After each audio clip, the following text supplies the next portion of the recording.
guru A di kedepan harinya karena pendapatannya sangat minim. Jadi mereka itu meletakkan sesuatu yang dihormati itu ya dari pendapatannya. Nah, itu salah satu faktornya. Lalu yang disampaikan Pak Abdul Haris, saya sangat setuju bahwa untuk menjadi negara emas apa menuju Indonesia emas itu bukan hanya tentang kepintaran, kecerdasan dan teknologinya saja, namun harus berbanding dengan moralitas masyarakatnya juga. Jadi pertanyaannya bagaimana pengimplementasi eh, nilai-nilai moral ini untuk di kedepan harinya, untuk hari ini dan di kedepan harinya agar menjadi masyarakat-masyarakat yang sadar dengan moralitas yang tinggi, dengan akhlak yang baik begitu. Lalu bagaimana? Ini kan tentang moral ini bukan hanya di sekolah, di lingkungan, di keluarga itu sangat penting dan semua ini masih banyak miss-nya gitu. Lalu bagaimana menurut pemakalah dalam pengimplementasiannya begitu?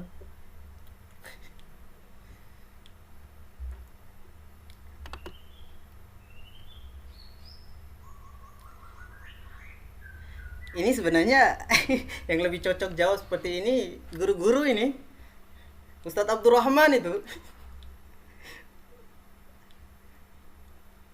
Makin sulit ya. Jadi gimana ya Bu Sinta?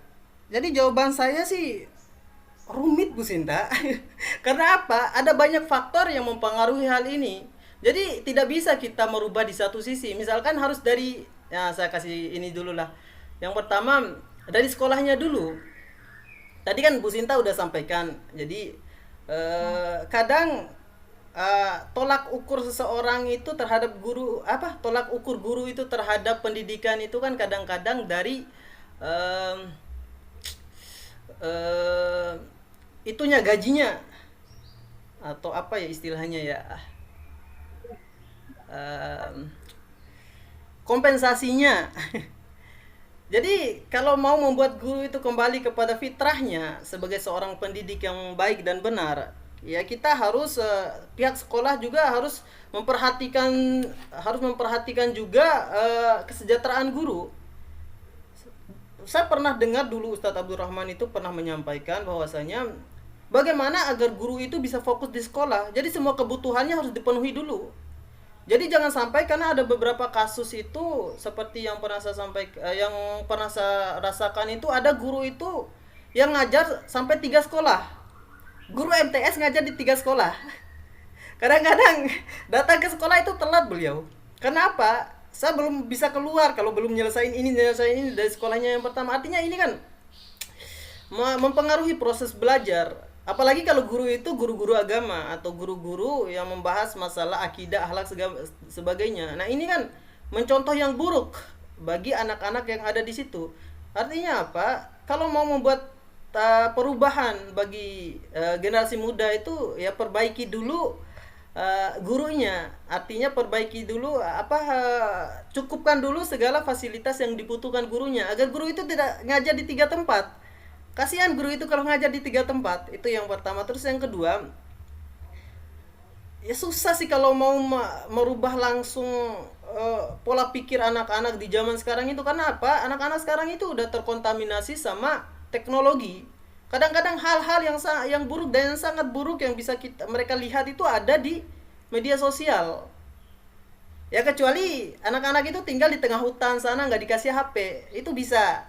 Tapi kalau di zaman sekarang, walaupun mungkin di rumahnya dia nggak dikasih HP, nanti di lingkungan pergaulannya itu dia ketemu sama temannya, kadang-kadang diajak ke sini, diajak ke situ, kadang-kadang nonton apa, kita nggak tahu. Jadi bagaimana? Ya susah. Tapi ada beberapa hal yang bisa kita lakukan untuk meminimalisir. Kalau untuk merubah sama sekali mungkin berat ya. Kecuali kita memang dari orang tuanya memasukin anaknya ke pondok atau segala macam. Tapi kalau ke sekolah-sekolah umum agak-agak berat. Apalagi kalau lingkungan pergaulannya itu yang benar-benar tidak kita batasi atau tidak kita perhatikan. Jadi itu peran orang tua itu sangat penting. Kalau orang tuanya itu benar-benar memahami secara baik apa itu tujuan dari pendidikan, apalagi pendidikan Islam, dia akan berusaha semaksimal mungkin untuk mentatar itu anak. Jadi tidak dibiarkan anak itu di rumah aja. Jadi kalau Jadi kan seorang siswa itu bisa dilihat di rumahnya. Kalau di rumahnya dia udah biasa membantah orang tuanya, wah jadi bagaimana di luar? Kalau orang tuanya dia berani, bagaimana sama gurunya? Artinya bagaimana di dalam lingkungan keluarga dulu anak ini ditatar.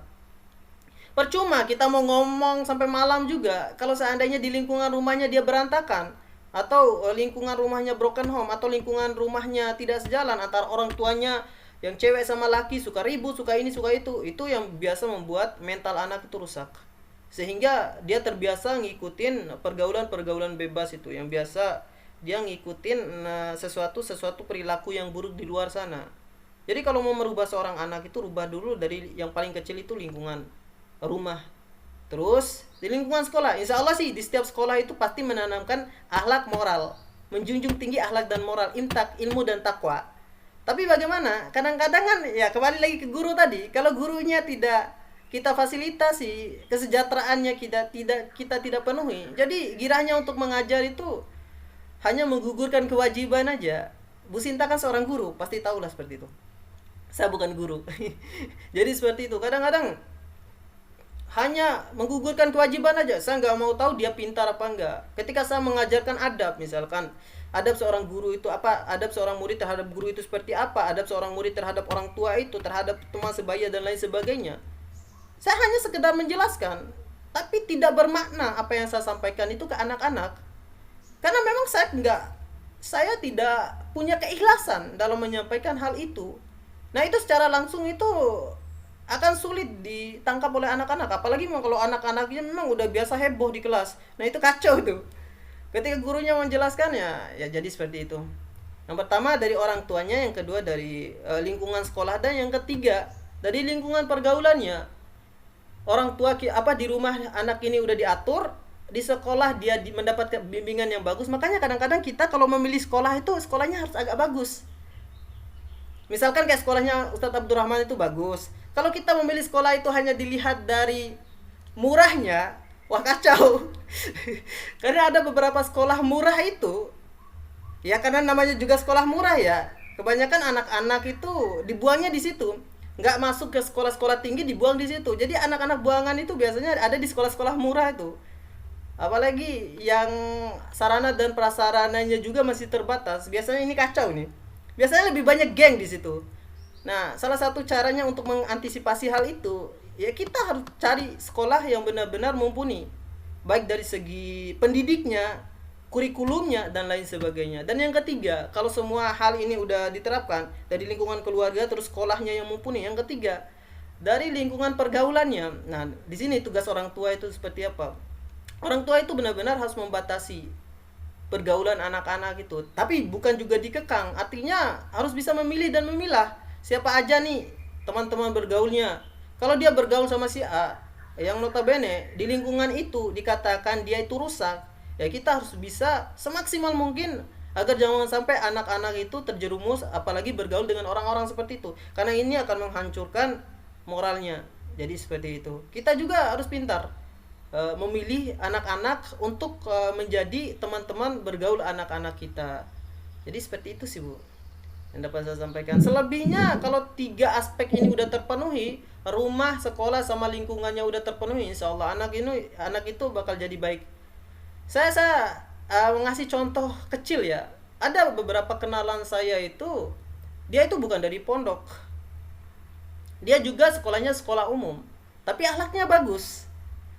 Ya apa ya, ukuran untuk menilai akhlak bagus seseorang itu bagi saya itu untuk zaman sekarang beda kalau zaman dulu waktu-waktu saya, karena saya kan udah cukup tua ya. Dulu masa-masa saya itu ukuran bagus seorang anak itu kan ketika dia manut sekali sama orang tuanya, ketika di sekolah dia dihajar sama, bukan dihajar ya, ketika di sekolah dia dihukum sama gurunya, dirotan sama gurunya, anak itu ngelapor ke orang tuanya, anak itu yang disalahin sama orang tuanya, itu ukuran bagus anak-anak zaman dulu, zaman saya itu. Tapi sekarang bagi saya untuk generasi muda sekarang yang anak-anak 2000-an itu, yang lahir di atas tahun 2000 itu, dia tidak membantah orang tuanya, udah menurut saya itu udah bagus. Apalagi dia tidak ikut pergaulan-pergaulan liar di luar sana, tidak ikut geng, tidak ikut anarkis dan lain sebagainya, itu menurut saya udah bagus. Anaknya suka ke masjid, itu udah bagus. Artinya apa? Kadang-kadang eh, peran orang tua itu sangat penting. Dia bukan dari pondok tapi orang tuanya bagus. Jadi dia bisa mengarahkan. Satu-satunya yang ada di masjid itu hanya dia yang masih muda dengan usia seperti itu. Jadi seperti itu. Itu sih beberapa hal yang dapat saya sampaikan. Selebihnya itu ada Ustadz Abdurrahman itu yang lebih paham. Gimana Bu Sinta? Terima kasih, cukup panjang dan cukup jelas, dan saya setuju peran orang tua itu hal yang paling penting.